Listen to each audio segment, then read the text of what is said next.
Dr. Annie Bukacek is a board-certified internal medicine physician and sole proprietor of her medical practice in Kalispell named Hosanna Healthcare.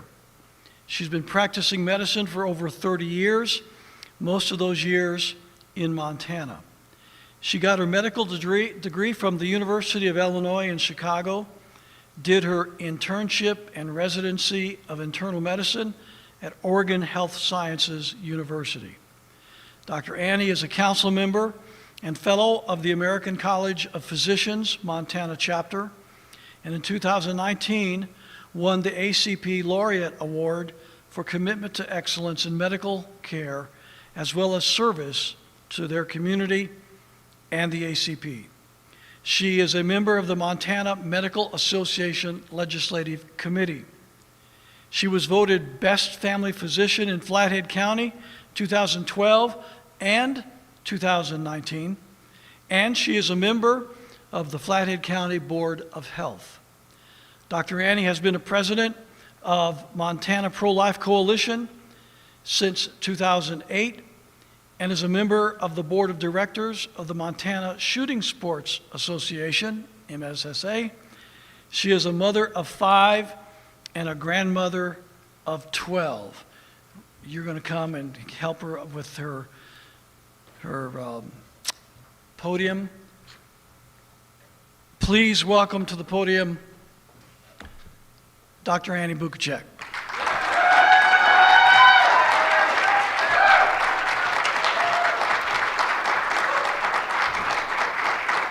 Thank you, and thank you for the introduction.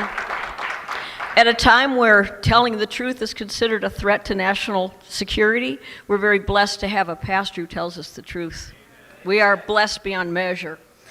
So I'm going to read this so that I make sure I don't give excessive commentary. So I'm going to talk about death certificates today. The decision for unprecedented government-mandated lockdowns has been based on the alleged death rate of COVID-19. Is this death rate based on truth? I posted the following question on Facebook yesterday. This is the question. Know anybody personally with baseline good health who has been hospitalized for COVID-19 alone or allegedly died from COVID-19? That was my question. I asked the question this way because if you know someone personally, you may know their baseline health status and some details of the case. And being tested positive for COVID-19 does not mean you have the disease.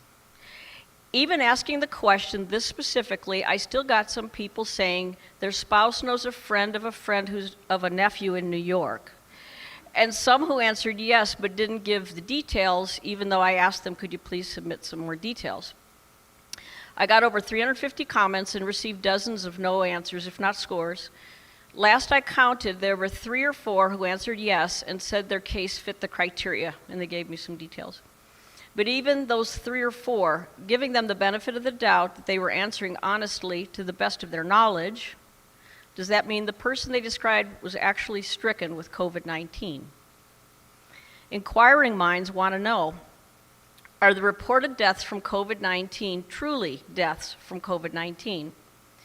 To address this question, we need to discuss death certificates, since death certificates are the basic source of information about mortality. The discussion of death certificates is not a fun one. We have all grieved so many losses in our lifetimes. Still, we need to talk about it because they are the basis of the so-called death rate of COVID-19. History-changing decisions are being made due to these figures, despite the fact that they are flat out wrong, based on data that is insufficient and often inaccurate. Few people know how much individual power and leeway is given to the physician, coroner, or medical examiner signing the death certificate. How do I know this? I've been filling out death certificates for over 30 years. More often than we want to admit, we don't know with certainty the cause of death when we fill out death certificates. That is just life. We are doctors, not God. Autopsies are rarely performed, and even when an autopsy is done, the actual cause of death is not always clear. Physicians make their best guesstimate and fill out the form. Then that listed cause of death, whatever we list, is entered into a vital records data bank to use for statistical analysis, which then gives out inaccurate numbers, as you can imagine. Those inaccurate numbers then become accepted as factual information, even though much of it is false. So, even before we heard of COVID-19, death certificates were based on assumptions and educated guesses that go unquestioned. When it comes to COVID-19, there is the additional data skewer that is, get this, there is no universal definition of COVID-19 death. The Center for Disease Control, updated from yesterday, April 4th, still states that mortality, quote-unquote, data includes both confirmed and presumptive positive cases of COVID-19. That's from their website. Translation, the CDC counts both true COVID-19 cases and speculative guesses of COVID-19 the same. They call it death by COVID-19. They automatically overestimate the real death numbers by their own admission. Prior to COVID-19, people were more likely to get an accurate cause of death written on their death certificate if they died in the hospital. Why more accurate when a patient dies in the hospital? Because hospital staff has physical exam findings, labs, radiologic studies, etc., to make a good, educated guess. It is estimated that 60% of people die in the hospital. But even those in hospital deaths, the cause of death is not always clear, especially in someone with multiple health conditions, each of which could cause the death. Clear-cut causes of death might include traumatic brain injury, say from a car accident, intractable seizures or asthma, sepsis from overwhelming infection, respiratory arrest from a COPD exacerbation, ruptured aneurysm, metastatic cancer, massive acute heart attack, stroke, or pulmonary embolism. I will talk more in a little bit about why inaccuracy in the cause of death has declined for hospital deaths with the introduction of COVID-19 testing. There are also unclear causes of death in ambulances. That's a reality. An example would be someone with multiple deadly conditions who gets short of breath and dies before evaluation can be done. Was it the patient's underlying lung disease or heart disease that caused the shortness of breath, that caused them to call the ambulance? Or was there a concomitant pneumonia or other problem? We don't know because the patient died before the incident could be evaluated. So an estimated 60% of people die in the hospital. As to the other 40%, it is estimated about 20% of people die at home and 20% in nursing homes in this country. The true cause of death in these situations usually remains unknown. The death certificate is filled out with the best educated guess. Unknown causes of death include elderly people or younger people with known heart disease who die peacefully in their sleep. It is not acceptable to list old age as a cause of death, even though that may be more accurate than the cause of death we often list on the death certificate. We are allowed to state as a cause of death atherosclerotic cardiovascular disease, and that may be our best guess in a lot of these cases. But is it truly the cause? Who knows? Only God in heaven knows. Amen? So allow me to give a real-world example. One of my patient's fathers died about 17 years ago. He was old and in the final days of terminal cancer. He also had heart disease, but was too old and too sick to get heart bypass surgery. As he got near the end of his life, he came down with what appeared to be pneumonia. As my patient, this man's son, stood by his father's sickbed at home, the man died. No one else was there. The mortician was called and removed the body at about 2 a.m. The next day, the funeral home called and asked my patient, the son of this man, what time did he die and what was the cause? The death certificate listed the man's son's best guess. The cause of death made by the deceased man's son was made official. He was cremated, so there was no second opinion. This man didn't even have any medical training that gave the diagnosis to the mortician. This happens all the time, especially in poor urban areas, casual country towns, and rural areas. In the case of my patient's father, did an accurate cause of death matter? Not really. But today, when governments are making massive changes that affect our constitutional rights, and those changes are based on inaccurate statistics, it does matter. There's a U.S. standard for death certificates that includes a line for immediate cause of death, followed by 2 to 3 lines of antecedent causes, giving rise to the immediate cause, then 1 to 2 lines of other significant conditions contributing to the death, but not causally related to the immediate cause. For an example, immediate cause of death, sepsis; antecedent cause, pneumococcal pneumonia; other significant conditions, COPD. Okay, let's combine the information I've given you so far about the guesswork involved in filling out death certificates and apply it to COVID-19.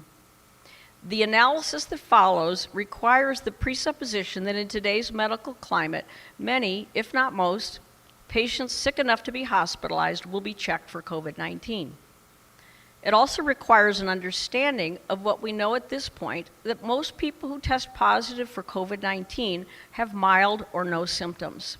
Therefore, testing positive for COVID-19 does not mean a person is sick with it, or if the person died, that they died from it. To drive this home, we need to understand how the CDC and National Vital Statistics System are instructing physicians to fill out death certificates related to COVID-19. Brace yourselves, and please pay attention, and let what I'm about to tell you sink in. The assumption of COVID-19 death can be made even without testing. Based on assumption alone, the death can be reported to the public as another COVID-19 casualty. The March 24th, 2020 National Vital Statistics System memo states, and I quote, "The rules for coding and selection of the underlying cause of death are expected to result in COVID-19 being the underlying cause more often than not." End of quote. The CDC report of cases in the U.S.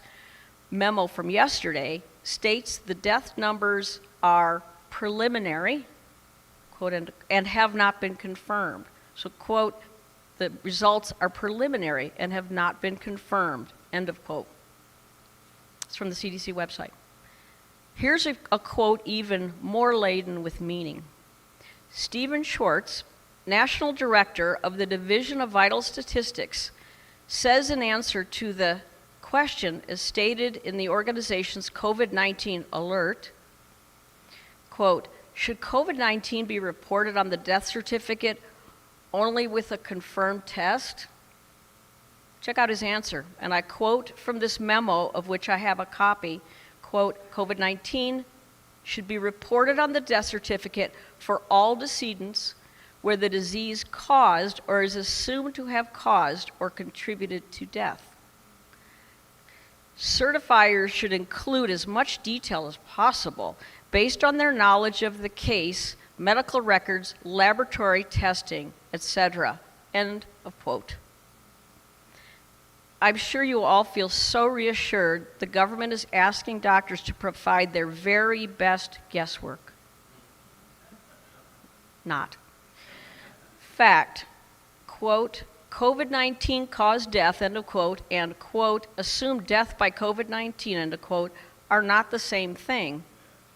And for those who died from something else and had an incidental finding of COVID-19 positivity, dying with COVID-19 is not the same as dying from COVID-19.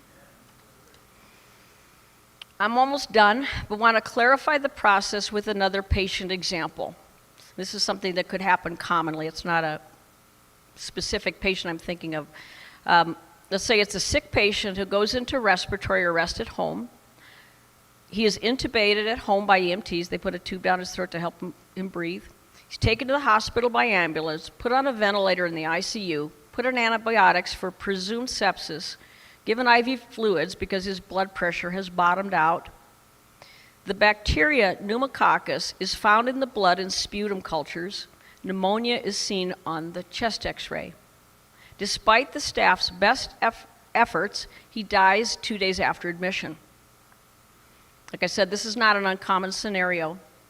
The patient was found to be COVID-19 positive, and the doctor has the option of listing on the death certificate that COVID-19 is the immediate or antecedent cause because the doctor theorizes that COVID-19 contributed. Either way, it goes into the data bank as caused by COVID-19. To reiterate, if a patient tests positive for COVID-19 and dies from another cause such as pneumococcal sepsis, it may be considered accurate to say that person died with COVID-19, not from COVID-19. Yet the CDC guidelines list this case as one more COVID-19 death, and they go to the next questionable death. They label that as COVID-19, and it goes on and on. You could see how these statistics have been made to look really scary when it is so easy to add false numbers to the official database.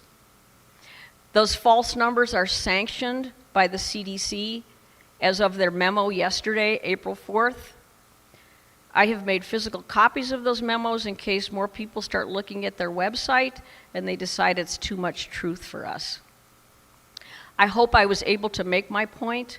The real number of COVID-19 deaths are not what most people are told and what they then think. How many people have actually died from COVID-19 is anyone's guess. Again, God only knows. But based on how death certificates are being filled out, you can be certain the number is substantially lower than what we are being told. Based on inaccurate, incomplete data, people are being terrorized by fearmongers into relinquishing cherished freedoms. Thank you. Oh, and I have a little PS. Forgot about. You can't have a true case fatality rate without testing massive numbers of people, but that is another topic. What is that old saying? Something along the line, figures don't lie, but liars sure can figure. Thank you.